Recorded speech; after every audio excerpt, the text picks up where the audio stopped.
Right now, we are on a clay ball that is hurtling through the universe. It is really easy to write the story that we are completely insignificant. And yet, every single one of us sitting here right now knows that we have a very, very important role to play in how the future unfolds. And that together, we have the power to transform the world. Let's start with why we wake up every day to create a world where the vast majority of people wake up inspired to go to work, feel safe when they're there, and come home at the end of the day fulfilled by the work that they do. Everything that we do is for this reason. And when Samantha called me and asked me to speak at this event, I thought that she wanted me to talk about how it starts with why we have this culture of empathy and compassion, that love is the foundation of everything that we do. And I thought that she would want us to talk about the best practices and the rituals that we have in order to foster this love at work. And she said, I do want you to talk about that in the workshop, which Andrew Hewitt and I will be doing this afternoon, where we will be talking about best practices, we will be talking about rituals, we will be talking about how to change the game of a business, which he'll be talking about this afternoon. But what Samantha said she really wanted me to talk about was my journey as a leader and my relationship with the word love, which made me very uncomfortable. So I said, I'll do it. Mm-hmm. About 2 years ago, I walked into a meeting at a very large firm. There were 6 executives sitting in the room. I was on the phone with my assistant, talking. I said, okay, thanks, I love you, goodbye. I threw my phone in my purse. A woman looked up at me and she said, were you talking to your family? I said, no, I was speaking to my assistant. And she gave me a very strange and awkward look. And then she said, oh, I thought you were speaking to a member of your family because you said I love you. And then the man sitting next to her said, if I were to say that to my assistant, I'd be in an HR scandal. Ha, ha, ha. And I thought, I say I love you a lot at work. I say it all the time. I say it to my assistant. I say it after I get off my executive call. The last thing I say to them is, you guys, I love you. And I started just thinking about the word love. And it's a strange word. I love pizza. I love puppies. I love you. I love humanity. I love all living things. Oof, that word. We use it all over the place in all different ways, and it feels dangerous. It felt dangerous to me. A couple of weeks later, I was sitting in a meeting, a strategic meeting, and we were talking about how will we know we've been successful in this movement of realizing our vision. And we started saying things like a golden circle on every desk. Everyone would know their purpose. They would know why they did what they did. They would act in alignment with that. And on and on and on, and we kept gaming it out, and all of a sudden I said, I don't even know where this came from. Felt dirty when it came out of my mouth, actually. I said, we'll know we're successful when love is not a dirty word at work. And then I was like, ew, I don't want to be talking about that. And then in my notebook I wrote, work at love, love at work. I just wrote that phrase down in my notebook. And it kind of made my heart race. Makes my heart race when I'm thinking about it right now, because there is such a stigma of a female executive standing on a stage talking about love. Nobody wants to hear that. No one will respect her. That's a girly chick thing Nobody wants to talk about love. And because I felt that feeling, because I felt that resistance, I recognized it as a tension. And during the course of that 2 years, I've been doing something that I call leaning into the tension. When I find something that feels scary, when I find something that feels like something that I don't want to do, that I want to walk away from, instead I do the opposite. Instead, I just sit in the discomfort of it as long as I can until I find my way through it, because the only way out is through. And on the other side of that tension is truth. And in the truth sets us free. And so sitting in this tension with this word love and knowing that we would be successful as a movement when love was not a dirty word at work and love felt like a dirty word to me, I started exploring love. And I want to share with you, I'm going to fast forward the story to the punchline since I just have limited time. I found that there's no real reason to talk about love. The way that love is generous and generative, which is the words that I use for love. Love is a generous and generative force. I believe that love is the most generous and generative force on the planet.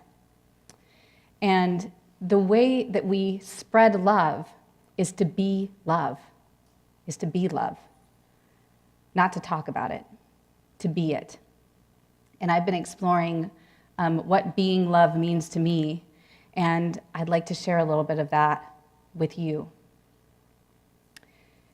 So being love requires two things. It requires insight, and it requires compassion. Insight is on the inside. What is my capacity to receive love? I accept the love that I think I deserve. A very, very, very dear friend of mine, who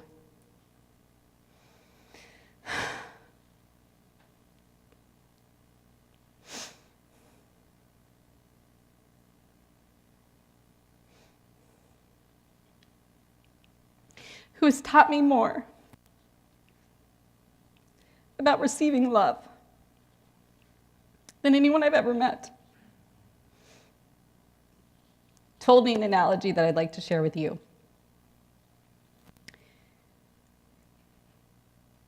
If your capacity to receive love is the size of a thimble,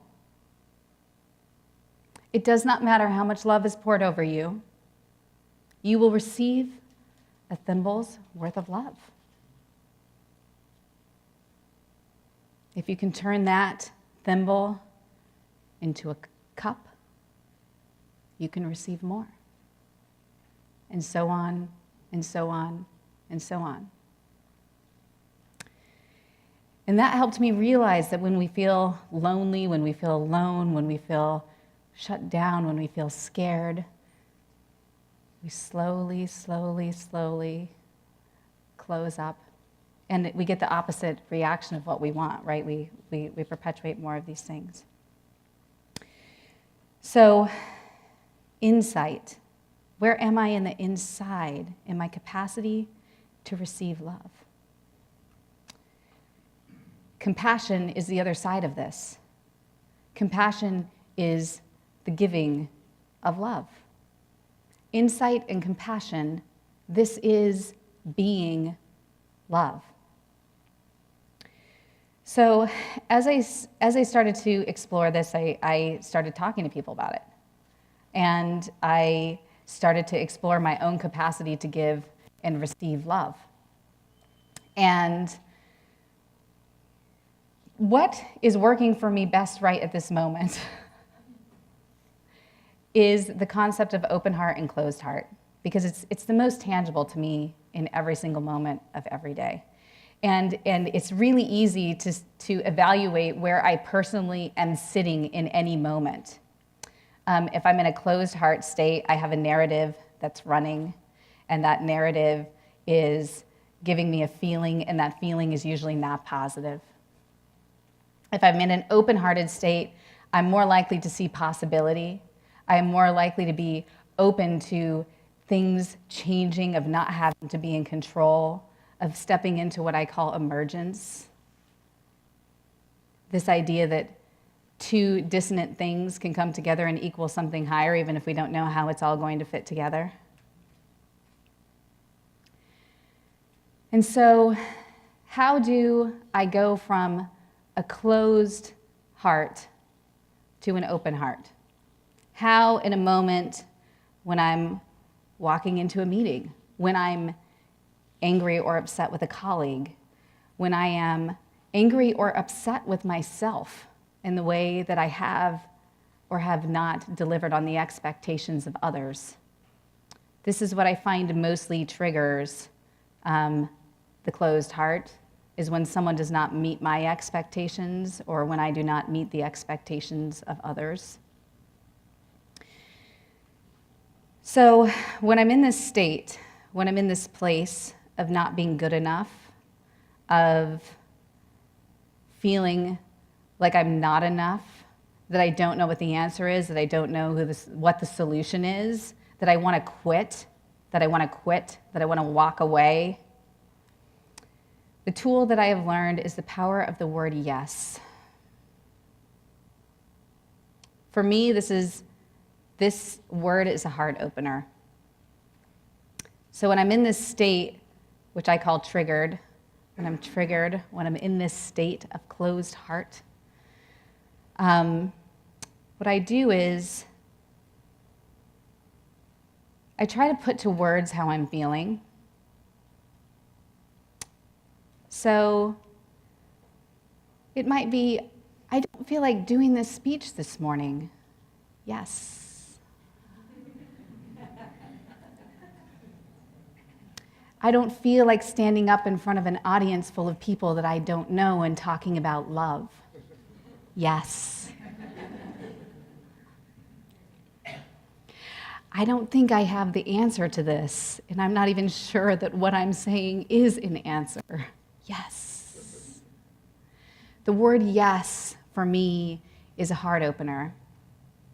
And when I can name how I'm feeling and I can step into that, then I can start, and my heart can open. I can turn that thimble into just the smallest cup, and the smallest cup into a slightly larger cup. I can feel that I'm moving into what I call a generous and generative state.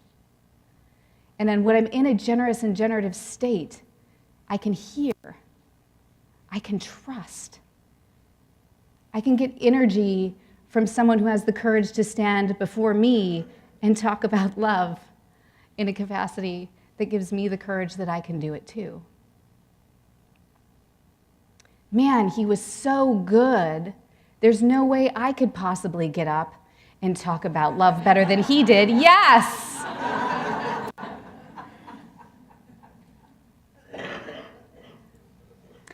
And when we move into this open-hearted state, when we begin to generate compassion, all of a sudden we feel possibility. And on the other side of that, love comes back to you because you can receive it.